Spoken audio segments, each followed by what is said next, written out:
I like the LTT screwdriver. I didn't intend to like it, but after buying like 12 other ratcheting screwdrivers, I find myself using Linus's the most. I still have tons of other screwdrivers, the right tool for the right job and all that, but one thing that it's laughably bad at is any kind of precision work. Which is why Linus is trying to strike gold twice with this, the LTT Precision Screwdriver. You guys have some explaining to do about this whole situation. They commissioned the creation of a 4x scale precision multi-bit screwdriver that is so big, it holds precision multi-bit screwdrivers in the storage cap. What's its claim to fame? Well, it's like the iFixit precision bit driver, except Linus's has a fidget spinner on top. And it's called a screwdriver instead of a bit driver. I jest, but there was a little drama that went down between iFixit's CEO and LMG. And while that's not the focus of this video, I did get a statement from iFixit's CEO, which I'll get to. But first, I'll let Linus sum up his side of the argument. Either it's a copy at a higher price, in which case he shouldn't be worried about it. Right. Or it's a product that innovated. After you watch this video, I'll let you be the judge. I'm just here to test out a new screwdriver and share my thoughts. Now, anyone who works with phones, tiny electronics, or anything with tiny screws already has a few precision screwdrivers. Even here, I'm mostly settled on a few of these Klein drivers. I have a few of them scattered around in each of my workspaces, and I love having all the main bits that I need self-contained inside this shaft. These Kleins have a nice rubber grip, a long thin shaft for getting in tight spaces, and a spinny part on top that lets you quickly screw things in. Does having a fidget spinner help screw things in better? Well, here's the deal. LMG sent me one of their precision screwdriver kits. It has 60 bits, and it comes with this nice black plastic case with a magnetic closure. I decided to do an almost one-for-one comparison. I bought the iFixit Moray, which has 32 bits and also comes in a nice black plastic case with a magnetic closure. Looking at these two side by side, maybe iFixit's CEO was onto something when he said Linus is good at copying their products. Now, the LTT case does add on a few features. It has a detachable hinge, and the whole thing is magnetic and stackable. And the LTT set has 60 bits, but iFixit also sells the Mako, a 64-bit kit for 40 bucks. LTT's full kit is 50 bucks and doesn't come with the handy flex extension you get with the Mako. Both precision drivers have hidden storage at the top, though Linus's is a little nicer and remains attached like on the bigger driver. When it comes down to it though, the major difference between these two driver kits is the fidget spinner. Is that worth 10 bucks to you? Or put another way, would the iFixit driver get $10 better with a $5 fidget spinner stuck on top? I bought these two fidget spinners in a pack, 10 bucks for two. Can I replicate the experience of the LTT driver by just VHB taping on one of these guys? Just a little square should do, I think. There we go. And I'll pop this back on and let's check. Seems to be working pretty well. And now I have my own fidget spinner for $5 less. Here's LTT's fidget spinner. The advantage with the iFixit method is, well, that's one advantage. You can pop it right back off and the VHB tape doesn't hold it on. But assuming it holds on, I could take this whole little kit with me and I don't have to take the screwdriver. So it does look a little silly, but the advantage here is I can pop this off and take it with me, and now I have a pocket-sized fidget spinner and I don't have to take the screwdriver with me everywhere I go. But it does the trick, and it's nice to have a fidget spinner that holds your bits. Can't do that with this one. I don't think so. Yeah, see? But that's pretty silly. Now that both drivers are on an even playing field, I thought I'd do a scientific test. Which fidget spins better? For the first test, I'll just measure how long it spins. And for that, I'll use my handy scientific timer. I'm going to start this one when the timer hits 5 seconds, and this one when it hits 10 seconds, so we can deduct 5 off this and 10 off that one. That way we have a fair comparison here. Okay.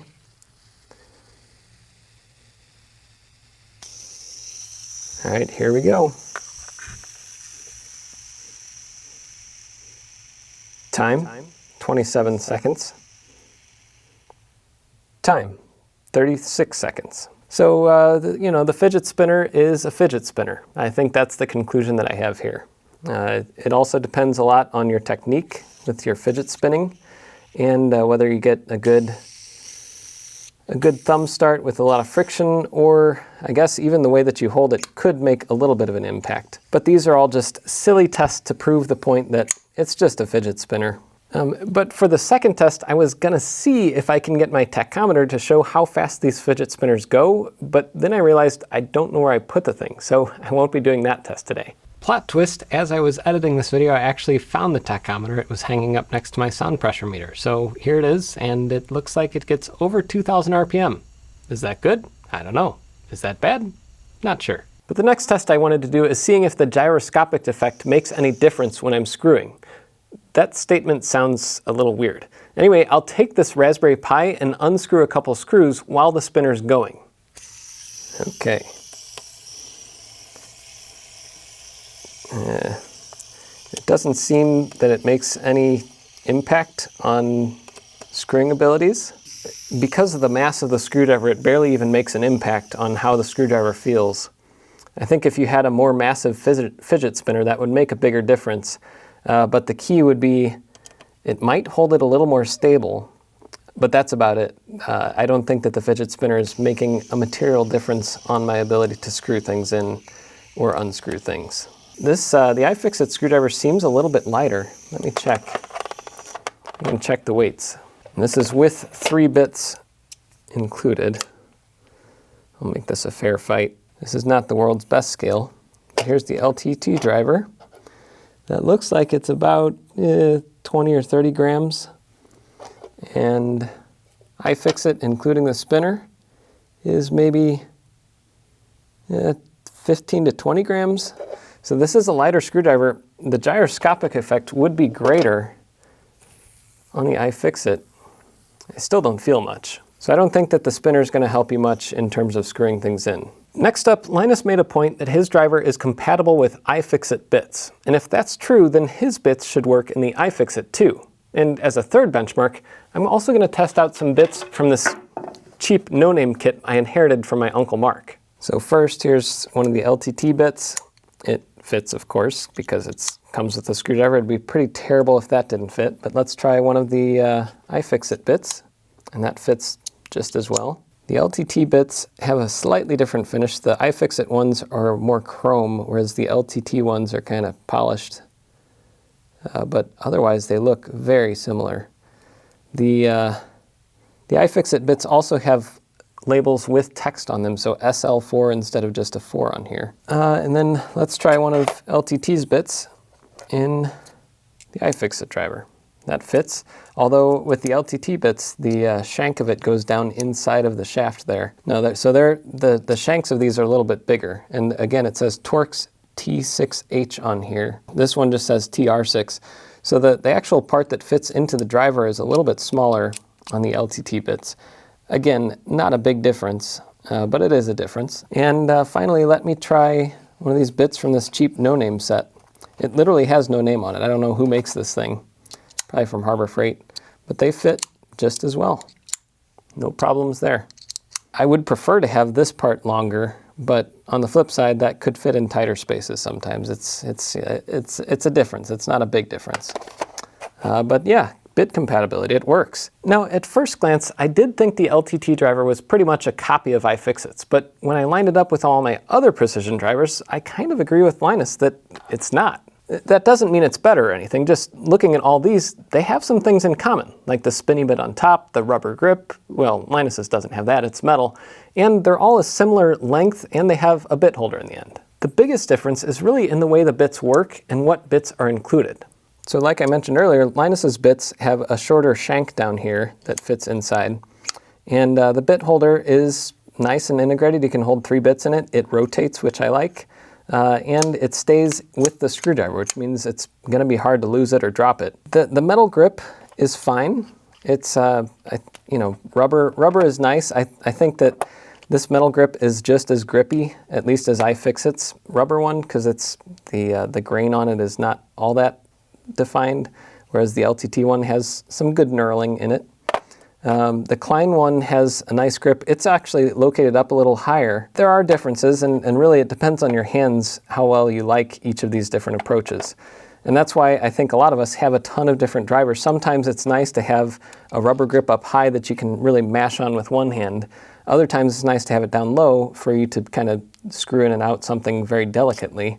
This one also from Klein has a shank that is longer in one orientation, which is helpful sometimes because you can get into a tighter space, or you get the built-in extension basically. But if I want this bit on the other side, then you got to pull it out, pull the bit out, pull the other bit out, switch the bits, and then stick the thing back in, and now I have this bit hanging out over here, which I could stick back in here, but that's just one more step. Whereas all these other drivers, if I want to do the same thing, I just pull out the bit and grab a different bit. I included this large driver as well because it has almost all the bits I need for typical projects built into this one shaft. It has 4, 5, 6, it has 6 bits per side, so that's 12, and then 2 more, so that's 14 with nut drivers. So this is handy to have around in terms of I just need everything and I can put it all in one little thing in my pocket, but it does not have the same assortment that you get if you buy a kit with all these different bits. I think that the way that they're held in with the kind of the foam on both of these is a lot nicer than the trays that come with this cheap no-name one. The trays do pop out separately, but I've never actually done that. I just grab the bit out of here. But the foam holds them in nicely. My only concern would be over a long period of time, like let's say 10 years, some of these are already not tight in there. So over 10 or so years of use, this foam might not hold that well, but you could always just stick some rubber in there or something to hold them a little better. All in all, I've used all of these drivers, and I haven't really had major issues with any of them. I think the main issue with this one is it's so big that it doesn't fit in a lot of projects. It's just kind of awkward to use. It's handy to have all the bits in the shaft, but it's also a little bit awkward. This one, the biggest annoyance I have with it is sometimes I do want that extra reach, but I need this bit, so you have to do that little dance, switching them around. But all three of these have been very similar. I don't really like the, well, I can demonstrate why I don't like it. I don't like this, the way that this works where you have to tighten it down, so you put in the bit and then you tighten it. It's not great in terms of if you're pushing and you didn't tighten it all the way, the bit can just slide up into the shaft. It's also just annoying. It takes more time.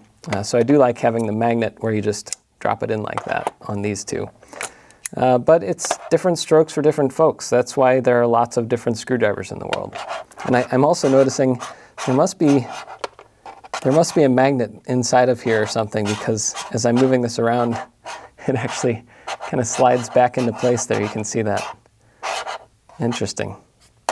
But one last note before I move on is the actual bit selection. So I noticed that Linus Tech Tips has triangle bits, they have tri-wing bits, Torx security screws, Torx bits, there's square bits, there's pentalobes, there's security like the forked slotted tool, all these different bits.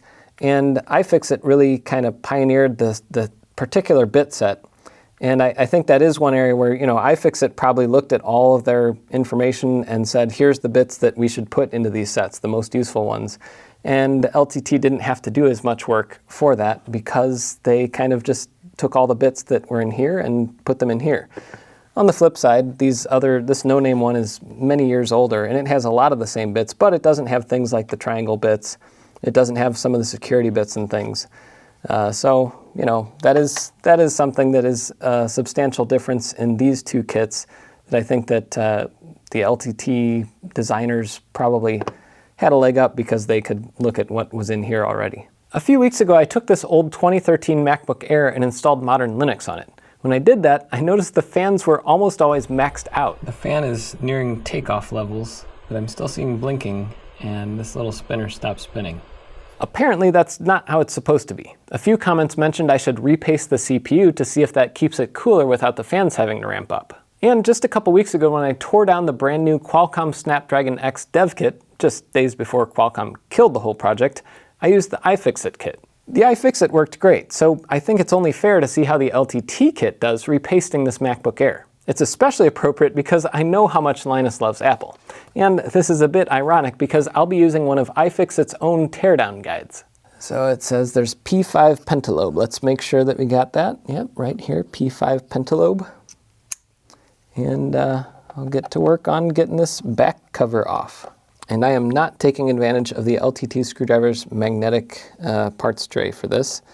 I like to live dangerously and let my screws just hang out. If I remember correctly, yeah, it says right there, just wedge your fingers in and pop up. And there we go. It's actually not too dirty in there. I will give it a little spritz with the spray air. And I'll probably make a screw go flying too. There is a little bit of dust in here. Oh, you know what? I might have upgraded this. There's an OWC drive in here instead of the Apple one. I think I upgraded this to 512 or 256 gig. Wouldn't it be nice if you could upgrade your storage on a Mac? Maybe Apple should look into that someday. This has discrete graphics. It looks like there's a CPU and graphics on here. I guess I'll do the TR8 because I don't see a T8. Security screw. Yep, that's right. Good job, iFixit guides. So you got a T5 for the heatsink, another T5 here. Take off all of these little T5s. Yeah, this is coming out nice and easy.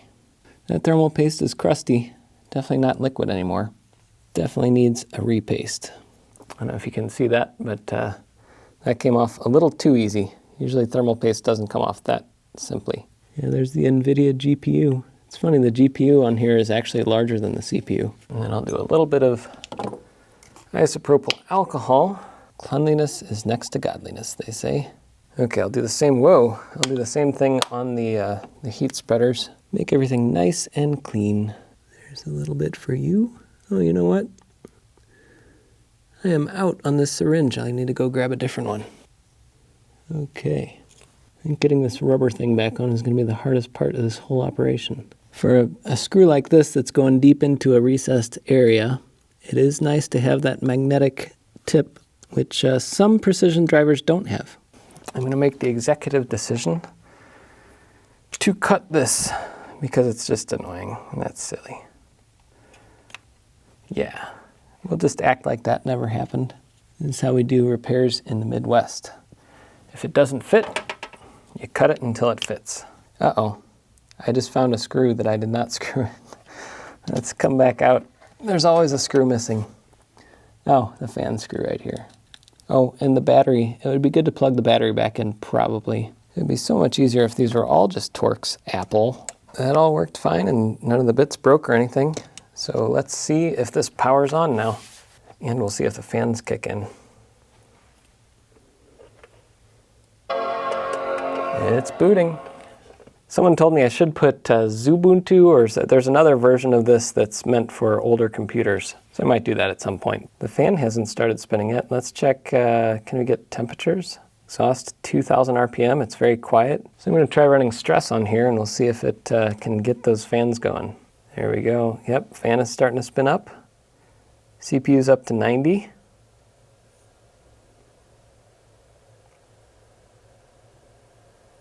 That's not too bad. I think that this is success. It's not due to this, it's more due to this, but this was not a hindrance at all. So that's it for testing these things out. When I was working on this video, I contacted iFixit CEO Kyle Wiens and asked for more thoughts on the LTT situation. He said he hasn't seen their screwdriver in person, so he can't comment on the quality. I'll show his whole statement on the screen, but it boils down to iFixit basing all their kits on real-world testing of 100,000 repair guides like the one I just used. I asked him about sponsorships too, because they paused sponsorships on LTT, but I've seen sponsorships since then on channels like Jay's 2 Cents. So what are you waiting for? Click the link in the description below for discounts and savings and explosions. More explosions. Kyle said basically they're focusing on their new soldering kit now, and they're pausing a number of sponsorships. So I think anyone trying to drum up drama out of this is probably misguided. Do I think LTT releasing the Precision Screwdriver affected their relationship with iFixit? Sure, probably. But do I think there's bad blood between them now? Probably not. You can put down your pitchforks. But for this video, I'm more interested in finding out if Linus's driver is worth the money and if you should consider it versus the iFixit or another driver. I kinda copped out on the LTT screwdriver review and said it was a good screwdriver but would be better at 50 bucks. I'm going to go out and say the Precision Screwdriver isn't worth the extra money over something like the iFixit. Consider this. I can go on Amazon right now and buy the Mako kit for $42.24, including shipping, and have it here tomorrow morning. If I want the LTT kit, well, first of all, it's out of stock. But if it were in stock, I'd be looking at $58.04, and that's with 3 to 9 day shipping. Now, both of these kits are marked down currently, but that's almost a $20 difference in total cost, and I have to wait a week longer to get the LTT. And if you're not in the US or Canada, the price might be even higher and the wait even longer. So no, unless you really like fidget spinners on your screwdrivers, or think a few tiny improvements like the hinge are worth it, or if you just want to show your support for LTT, I don't think this screwdriver is worth it. The regular LTT screwdriver had some nice changes, like the ratchet system and the flip-up bit storage. The only main difference with this Precision Screwdriver is the fidget spinner on top. And if you want one of those, just buy one of these things and stick it in your pocket. Until next time, I'm Jeff Geerling.